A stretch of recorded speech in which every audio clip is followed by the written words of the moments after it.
হালকা করে মাছগুলো ভেজে নিচ্ছি। তারপরে টক দই, হলুদ, জিরের গুঁড়ো, একটু হালকা চিনি দিয়েছি আর এখানে পেস্ট করে নিয়েছি মশলাগুলো এখানে ভালো করে পেস্ট করে নিয়েছি।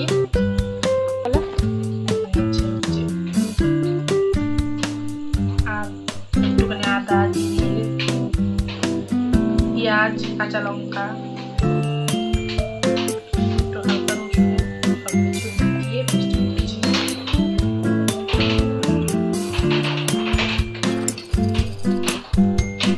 পরিমাণ মতো লবণ দিয়ে দিলাম।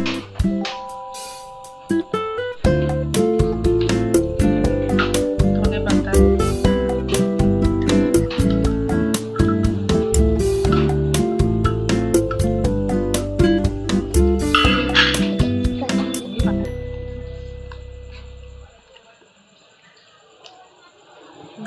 পেস্ট করে এখন এই ভাজা মাছগুলো এগুলোতে দিয়ে দিব।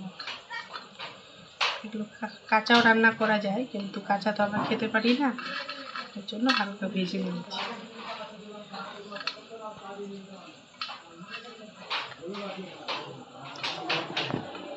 হালকাভাবে নাড়িয়ে নিব।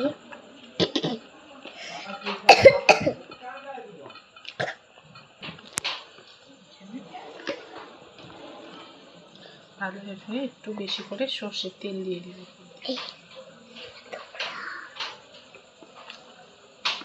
দিয়ে ভালো করে মাখিয়ে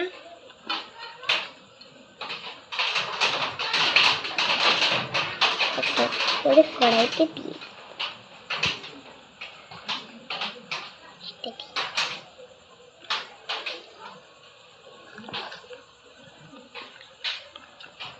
একটু তেল, এটা সর্ষের তেল দিয়ে খুব ভালো হয়। এটা হচ্ছে ট্যাংরা মাছের ভাপা।